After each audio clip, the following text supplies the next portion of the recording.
मेरे प्यारे साथियों, जैसा कि दुनिया में कहा जाता है कि अमेरिका किसी का सगा नहीं, और दूसरा यह भी कहा जाता है कि अमेरिका दुनिया की जो महाशक्ति है, इससे अगर किसी ने किसी भी प्रकार का पंगा लिया तो ये उसे बहुत बुरी पटखनी देता है। ये दोनों बातें सुनी तो जाती हैं, लेकिन एक घटना जिसने अमेरिका की इमेज पर बहुत बड़ा नुकसान पहुंचाया, वो घटना घटी थी 15 अगस्त 2021 को। क्या हुआ था? उस दिन अमेरिका अपने लगभग 20 साल के अतिक्रमण के बाद अफगानिस्तान को छोड़कर निकला था। आपको याद तो होगा कि वर्ष 2000 में अमेरिका अलकायदा को खत्म करने के लिए अफगानिस्तान आया था। ओसामा बिन लादेन को खत्म करने के लिए उसने अफगानिस्तान पर हमला किया। अलकायदा को मिटाते मिटाते खुद अफगानिस्तान में ही रुक गया, बड़ी संख्या में अपनी सेना को रखने लगा। लेकिन इसी बीच में घटनाएं बढ़ती गई, तालिबान वहां पर हावी होता गया और अफगानिस्तान को अमेरिका तालिबान के हवाले छोड़कर निकल लिया। ये कुछ तस्वीरें हैं जो अमेरिकियों को बार बार वैसे ही याद दिलाएंगी जैसे वियतनाम युद्ध उन्हें याद दिलाता है। ये तस्वीरें अगर आप देखें तो किस तरह अमेरिकी अफगानिस्तान से जा रहे हैं। ये वो तस्वीर है जिसमें आखिरी मेजर जनरल रैंक के जो व्यक्ति हैं, ये अफगानिस्तान को छोड़कर निकलते हैं। और उसी दिन एक और तस्वीर बाहर आई थी, जिस तस्वीर में आपने अफगानिस्तान के प्रेसिडेंशियल हाउस के अंदर बैठे हुए इन तालिबानियों को देखा था। ये वो तस्वीरें थी जिन्हें देख करके आप लोगों को यह एहसास हुआ था कि संभवतया अब तालिबान की हुकूमत आ जाएगी तो तालिबानी वो सब आतंक मचाएंगे जिसका अमेरिका ने दुनिया को डर बिठाया हुआ था। खैर, अमेरिका को इस बारे में जब पता चलता है कि यार तालिबान यहां पर आ गया है, तो ये बहुत बड़ी जरूरत है कि इसके आने की मेजर कारण समझे जाएं। अच्छा, ये बहुत ही इंटरेस्टिंग बात है कि आप और हमको लगता है कि अमेरिका को नहीं पता होगा कि इसके पीछे कौन जिम्मेदार है। पता उसको सब होता है, लेकिन वो ये चाहता है कि इसको पब्लिक में तो कम से कम मत लाओ कि हम क्यों हारे। लेकिन अमेरिका की एक पब्लिक फजीहत भी हुई। किन कारण से हुई? इन महाराज के कारण से हुई। ये वो व्यक्ति हैं जिन्होंने अमेरिका के सामने आंख उठाने का कार्य किया। अच्छा, बाय द वे, अगर आपको याद हो तो जिस अलकायदा के कारण अफगानिस्तान में हमला करने अमेरिका गया था, वो व्यक्ति था ओसामा बिन लादेन। अगर आपको ध्यान हो तो ओसामा बिन लादेन को मारने के लिए अमेरिका ने पाकिस्तान की मदद ली थी, लेकिन बाद में पता चला कि ओसामा पाकिस्तान में ही छुपा हुआ है। पाकिस्तान के एटबाबाद में अमेरिकी फोर्सेस ने आकर के ओसामा बिन लादेन को मारा था। अलकायदा के मारे जाने के बाद भी अमेरिका अफगानिस्तान में टिका हुआ था। पाकिस्तान को भर भर के खूब सारी मदद भी दे रहा था, क्योंकि वो उसी मदद के माध्यम से पाकिस्तान से अफगानिस्तान में हमला कर पा रहा था। लेकिन इन सब के बावजूद जब अमेरिका अफगानिस्तान से निकला तो उसे एक तस्वीर दिखी, जिस तस्वीर ने उसे बहुत ज्यादा इंसल्ट किया। और वो तस्वीर थी इस व्यक्ति की जिसका नाम है फैज हमीद। ये व्यक्ति कौन है? तो पता चलता है कि ये आईएसआई का चीफ है। ये आईएसआई का चीफ क्या कर रहा है? तालिबान का जब अफगानिस्तान में रूल आया तो ये तस्वीर 15 अगस्त की है, लेकिन जो खबर आप देख रहे हैं ये सितंबर 4 की है, जिसमें आईएसआई यानी पाकिस्तान की खुफिया एजेंसी का जो प्रमुख है वो अफगानिस्तान में देखा गया। अफगानिस्तान में तालिबान के लड़ाकों के साथ देखा गया। ऐसे में अमेरिका, जो कि इमरान खान पर खार खाए पहले से ही बैठा था, वो फैज हमीद को, जो कि आईएसआई चीफ है, इसे वहां देख करके बहुत चिढ़ जाता है। असल मायने में हुआ क्या था? एक अफगानिस्तान की होटल थी। उस होटल के अंदर किसी को एक्सपेक्टेड नहीं था कि कोई भी अमेरिकी समर्थित व्यक्ति इस होटल में हो सकता है। आईएसआई चीफ वहां थे, लेकिन एक ब्रिटिश महिला पत्रकार भी उस होटल में प्रेजेंट थी। उन्होंने फैज हमीद की वो तस्वीर निकाल ली और उस तस्वीर को निकालकर उसने वर्ल्ड मीडिया में पब्लिक कर दिया कि अमेरिका कब यह समझेगा कि उसको निकालने वाले उसके अपने ही हैं। आज हम इस फैज हमीद की चर्चा क्यों कर रहे हैं? जिसने अमेरिका को इंसल्ट करवाया था अफगानिस्तान में, आज ये फैज हमीद जेल भेज दिया गया है। चर्चा है कि पाकिस्तान के farmer ISI chief Faiz Hamid taken into military custody, ऐसा आर्मी जो पाकिस्तान की है उसका कहना है। मतलब समझने का प्रयास कीजिए। इमरान खान का शासन जब था, उस इमरान खान के शासन में आईएसआई, यहां की खुफिया एजेंसी, जैसे भारत के अंदर रॉ है, बिल्कुल उसी तरह से पाकिस्तान की जो आईएसआई है उसके चीफ अफगानिस्तान में तालिबान की मदद करते हुए दिखे थे, आज उन्हें भी उसी तरह जेल में भेज दिया है जैसे इमरान खान को जेल भेजा था। इमरान खान को जेल क्यों भेजा था बाय द वे? क्योंकि इमरान खान अमेरिका के खिलाफ रूस से हाथ मिला रहे थे, रूस के साथ बैठकर यूक्रेन के खिलाफ रणनीतियों में मजे ले रहे थे। अमेरिका को पसंद नहीं आया, पाकिस्तान की सरकार गिरवा दी। ये व्यक्ति भी बचे हुए थे। इंटरेस्टिंगली इन्हें भी उसी केस में जेल भेज दिया गया है जिस केस में इमरान खान गए हैं। आइए कथा को विस्तार से जानते हैं। मेरे प्यारे साथियों, बात हो रही है आईएसआई की। भारत में जिस प्रकार से जांच एजेंसीज में आईबी, आरएनडब्ल्यू, एनआईए, सीबीआई के नाम सुनते हैं, ऐसे ही पाकिस्तान की इंटर सर्विस इंटेलिजेंस का नाम है। पहले इसका भी नाम आईबी पाकिस्तान हुआ करता था। दुनिया भर के जितने भी पाकिस्तान के जितने भी मतलब एक तरह से कहिए कि हित हैं, उनका अंतर्राष्ट्रीय स्तर पर खुफिया जानकारी जुटाकर हितों का ख्याल यही रखती है। ऐसे में ये व्यक्ति इमरान खान के बड़े पसंदीदा हुआ करते थे। नाम है इनका फैज हमीद।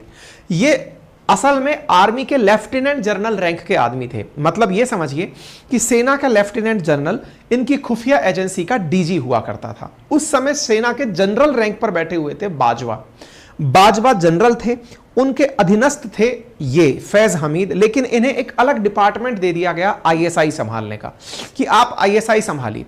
इमरान खान के बहुत ज्यादा करीबी थे। कहते हैं कि बाजवा इस विषय में कई बार इमरान से मत भिन्नता रखते थे कि इन्हें इतनी महत्वपूर्ण पोजीशन मत देकर रखिए, ये ठीक नहीं है, इनके इनपुट आपके लिए सही नहीं है। कहते हैं बाजवा वर्सेस इमरान की जो मेन कन्फ्लिक्ट की वजह थी वो यही फैज हमीद थे।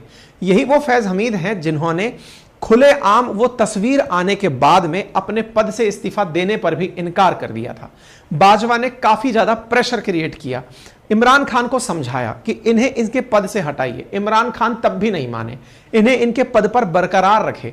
इमरान खान इस तरह खुलेआम घूम रहे थे जैसे कि उन्हें इंडिया की बराबरी करनी हो। बार बार आपको याद होगा एक दौर था जब इमरान खान पाकिस्तान के पीएम हुआ करते थे, तब हर अंतरराष्ट्रीय मंच पर वो बिल्कुल भारत की बराबरी करते दिखते थे। हर जगह जो भारत स्टैंड ले रहा है वैसा ही स्टैंड लेते हुए वो दिखते थे। अंतरराष्ट्रीय अखबारों में इमरान के बयान और इमरान के मंत्रियों के बयान आए दिन भरे रहते थे। आजकल सब तरफ शांति है, क्योंकि असल मायने में उनके पास में वो कैपेसिटी नहीं थी, वो कॉम्पिटेंस नहीं था जो इंडिया के पास था, लेकिन उसके बावजूद वो बातों में बराबरी कर रहे थे। बस इन्हीं बातों की बराबरी के चलते पाकिस्तान के अंदर इमरान खान की सरकार को नुकसान उठाना पड़ा। साथ ही साथ आज ये फैज हमीद जेल में हैं। लेकिन फिलहाल के लिए थोड़ा इनके बारे में और जान लेते हैं। 1987 में पाकिस्तान मिलिट्री एकेडमी को ज्वाइन करने वाले फैज हमीद 2019 से 21 तक पाकिस्तान खुफिया एजेंसी आईएसआई के डायरेक्टर जनरल के पद पर रहे थे। जून 2019 से नवंबर 2021 तक आईएसआई के मुखिया रहे और इस समय इन्होंने काफी ज्यादा सुर्खियां तब बटोरी जब ये तालिबान के लीडर्स के साथ चाय की चुस्कियां पीते हुए दिखाई दिए थे। इनकी ये तस्वीरें और इमरान से करीबी इमरान के खिलाफ अमेरिका की नाराजगी की बड़ी वजह बनी। यही कारण था कि सेना के जो हेड हुआ करते थे वो इमरान से कई बार इस बारे में चर्चा कर चुके थे कि जनाब इनके साथ मत रहिए, तालिबान का शासन भले ही आ गया हो लेकिन पाकिस्तान अमेरिकी समर्थक माना जाता है, आप तालिबान का सपोर्ट करके कहीं ना कहीं कोई ना कोई आफत मोल ले रहे हैं। लेकिन इमरान तो इमरान थे और उन्होंने इस चीज की कीमत भी चुकाई। आईएसआई के कारण इमरान खान की जो हालत वर्तमान में हुई वो सबके सामने है। जावेद बाजवा कई बार, ये मतलब सुर्खियां हैं कि इमरान और बाजवा के बीच में कई बार कन्फ्लिक्ट हुआ फैज हमीद के लिए कि इन्हें आप इस पद पर मत रखिए क्योंकि इनके चलते अमेरिका आपसे नाराज हो सकता है। खैर, बात आती है साल 2023 की। यहां पर एक टॉप सिटी हाउसिंग के मैनेजमेंट ने फैज हमीद पर आरोप लगाते हुए कहा कि उन्होंने इसके मालिक मोइज खान के ऑफिस और घर पर छापेमारी की थी। अब आप देखिए किस तरह से इनको इनके पद से जाने के बाद घसीटा गया। एक कंपनी है, एक सिटी का मतलब कोई हाउसिंग कंपनी है, उसके मैनेजमेंट ने फैज हमीद पर कि जब ये पद पर हुआ करते थे ना, हमारे यहां पर ऑफिस में आकर छापेमारी की थी। नवंबर 2023 में इस मामले में सुप्रीम कोर्ट ने हाउसिंग सोसाइटी के मालिक से कहा कि इसकी शिकायत रक्षा मंत्रालय में दर्ज कराएं, क्योंकि आईएसआई के चीफ लेफ्टिनेंट जनरल हुआ करते थे उस समय। रक्षा मंत्रालय में जब इस मामले को दर्ज कराया गया तो सेना ने एक जांच कमेटी गठित की और इस जांच कमेटी के अंदर एक मेजर जनरल रैंक के आदमी को कहा गया कि इस मामले की जांच की जाए। यह कमेटी मेजर जनरल की अध्यक्षता में जांच करती है और फैज हमीद और उनके भाई के खिलाफ आय से अधिक संपत्ति होने और कथित भ्रष्टाचार के मामले की जांच करना शुरू करती है। पता चलता है कि फैज हमीद पाकिस्तान सेना में पेशावर के कोर कमांडर भी रहे थे और वो रिटायरमेंट के बाद पाकिस्तानी सेना के नियमों का उल्लंघन कर रहे थे। इस तरह के इनके ऊपर आरोप लगने लगे। एक और मामला इनके खिलाफ खुलकर आया। पता चला कि इन्होंने 5 अरब रुपए की रिश्वत ली थी। अब कहां से ली थी? तो बोले जानकारी इस तरह से है कि एक अल कादिर ट्रस्ट स्कैम हुआ था। अब ये अल कादिर ट्रस्ट स्कैम कौन सा है? ये वही वाला स्कैम है जिसके चलते इमरान खान जेल में गए हुए हैं। इसमें क्या था? अब एक तरह से समझिए, जैसे इंडिया के अंदर अंबानी है ना, ऐसे पाकिस्तान के अंदर एक बहुत अमीर आदमी है।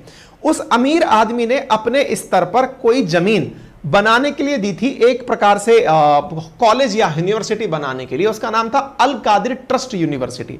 अल कादिर ट्रस्ट यूनिवर्सिटी बनाने के लिए कुछ जमीन दी गई थी इमरान खान को, और वो दी थी रियाज मलिक नाम के व्यक्ति ने।